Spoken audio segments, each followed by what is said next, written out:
Tonight on More Than the Score, a University of Dubuque basketball coach saves his team from a possible tragedy on a Kentucky interstate. Is this just another example of an average Joe stepping up to be a hero? Or is Justin Smith Batman? The Cascade boys basketball team is off to another undefeated start this season. Is it a story of this team once again just having one of the great defenses in the state of Iowa? Or are the Cougars mastering hypnosis on their opponents? The Dubuque Hempstead basketball teams are both off to great starts this season. They both picked up big wins over Dubuque Senior last week. Are the Mustangs finally putting it together with great coaching and unprecedented talent? Or is there strange voodoo magic being used at the school? All this and more tonight on Unsolved Mysteries. Steve, what are you saying that's not the name of the show? Oh yeah. Oh man, I kind of got caught up there. We still rolling? Yeah. Okay. All this and more tonight on More Than the Score.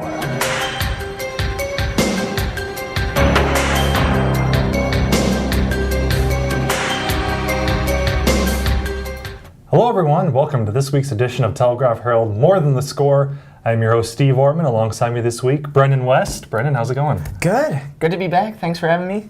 Absolutely. No messing around. We're going to get right to it. Tons of great action to cover over the course of a week or so here in sports. And the big story that broke, obviously, on New Year's Eve has made some national headlines. University of Dubuque women's basketball assistant coach Justin Smith, the former head coach at Dubuque Hempstead girls program, made quite a heroic action on New Year's Eve. Talk a little bit about that, Brenden. Oh, absolutely.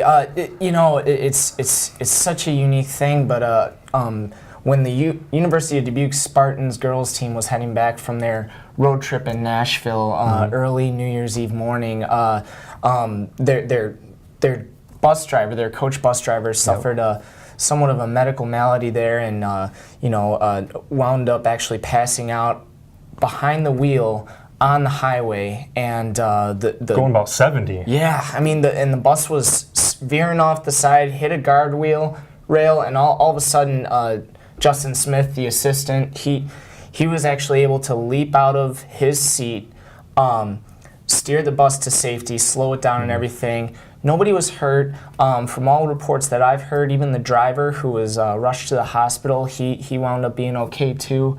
So, thank God, it's one of those scary situations, and it was a crisis averted. I was actually able to catch up with Justin after UD's game against crosstown rival Loris. That was their first game back after that incident, and here were a few things that he had to say. I think, anytime that you have a situation like that, it puts you a little bit in life in perspective and what's important to you and what you're trying to do in your life. And we're just lucky that it turned out well. Everyone was safe and sound. Even the bus driver was safe and sound, and that's the most important part. I would never have ever thought, and I hope that it never happens again, something like this.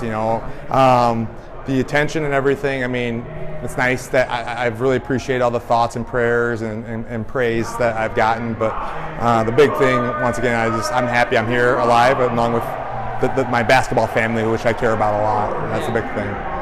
Has it been kind of nice to be able to get back and sort of focus on basketball? Coach Knoll said that this was really your first day to kind of do that, your first normal day. Yeah, we're getting there. I mean, to be honest, I think that the first practice has been normal, and this game obviously felt really normal. It's been tough, I think, to get back in the flow with phone interviews and things like that I've had over the past couple days. But I think the kids, the players, I think it's been pretty good for them. A couple of them have said they're kind of getting sick of getting people asking them questions about it, but I think the nice thing is the situation they were in, they didn't exactly see the full thing being in the back part of the bus, and I think being the fact that they're able to come back and go right into a rivalry game, I think has helped us a lot as far as not really thinking too much about it.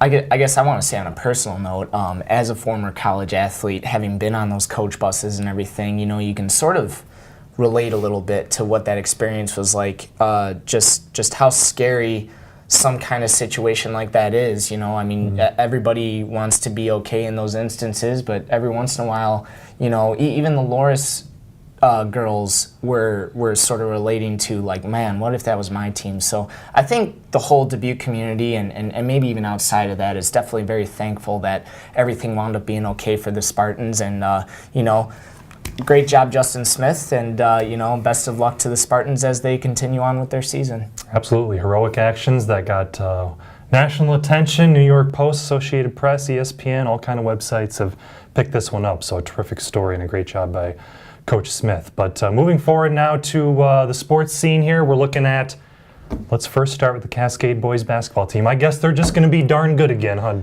Brenden? Yeah, no kidding. I mean, here they are once again off to a terrific start to the season. Last year they started off 13-0 before they dropped their first game of the season at the hands of rival Dyersville Beckman. This year they're off to an 11-0 start. They met up with Beckman again on Saturday at Cascade and were able to take care of business. Their leading scorer, Harris Hoffman, wasn't even on the court for most of the first half. Didn't score a single point, didn't even take a single shot. But he winds up coming back after dealing with some foul trouble in the second half. He comes back, winds up leading Cascade in scoring. They walk away handily with the win over Beckman. I caught up with Harris after the game, and we sort of talked about, you know, what he was waiting to do there in that second half. After I got that third foul, I knew. Coach just came up to me, talked to me, said, if that ever happens, you just gotta let him have foul, or let him have the layup and not get your third foul because we need you. And I just took that. I was like, all right. And then he said, when you go out second half, play with 0 fouls. So that's what I did. Yeah, you didn't pick up a single one. You know, a lot of guys on this team. I mean, you weren't the only one in double digits. There's a lot of different guys scoring. A lot of different guys that are versatile like yourself. I guess I'm wondering how do you guys sort of coach that up? You know, how have you guys been able to train up and be versatile three-point shooters, slashers, great defenders? How's that all work? Well, coaches treat us all exactly the same. We all can shoot, we all can drive, we all can do everything. So when we run our offense, we know that at some point we will get an open shot just because of our cuts and all our passes and everything, our ball movement works so well that we're always open at one point in time. All right, now, Brenden, we take a look in the city. The big senior Hempstead doubleheader at Nora Gym last Friday night. Mustangs pull off the sweep. In my game, the girls' game, Mustangs look fantastic. 71-44 over senior.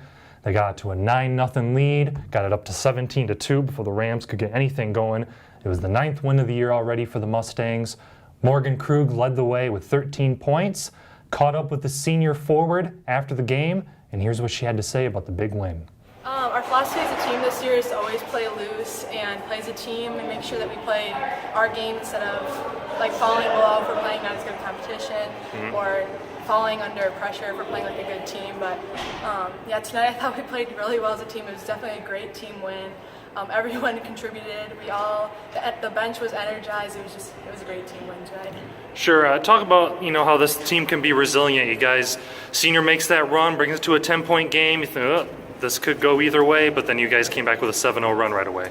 Yeah, we never got down on ourselves. We were always picking each other back up. There's always someone that stepped up, made the move, and got everyone else energized. So it was great. Now to close the third quarter, Madison Fleckenstein, your teammate, hit a half-court shot, just nailed it. Was anybody on that bench surprised that she hit that? No, she knew that was in as soon as that came off her fingers. But yeah, that gave us a lot of energy to finish the fourth there. Yeah, and end of the game, final few minutes, a lot of players deep on the bench, got some time in the game, scored some points. How exciting is that for the team? It's amazing. We love when the bench gets in. We get the bench just gets so energized. We just love it when everyone gets their chance. And Steve, as you mentioned, the Hempstead boys were able to complete the sweep. They actually took down number 3 Dubuque Senior, 59-50. Huge win. Yeah, absolutely. Huge. And that actually bumped the Mustangs up from number 8 to number 7 in this week's Class 4A polls. So congratulations to him. Hempstead Senior, all the city teams are going to be in action this weekend actually for the annual Loris Wendy's All-American Trust Boys Basketball Classic over there at Lillis Court at the Loris campus. We got an awesome slate of games here. We got Mineral Point up on the Wisconsin side taking on Janesville at 1:15 p.m. Dubuque Hempstead going to take on the Chicago suburbs team Buffalo Grove. That's at 3 o'clock. Dubuque Wallard is going to take on an interesting Iowa team, Oskaloosa. That game starts at 4:45, and then to wrap it all up, we have Dubuque Senior taking on another suburban team. That's Marian Catholic out of Chicago Heights. That game starts at 6:30. To start the whole event off, we have Blackhawk taking on Don Bosco Gilbertsville at 11:30 a.m. So I'm looking forward to that coverage. We'll definitely be there, and it should be another fun Wendy's Classic for us. Absolutely. All the coverage in the print edition on Sunday, as well as at telegraphherald.com. That's going to do it for this week's edition of Telegraph Herald More Than the Score. I am your host, Steve Ortman. For Brenden West, we'll see you next week.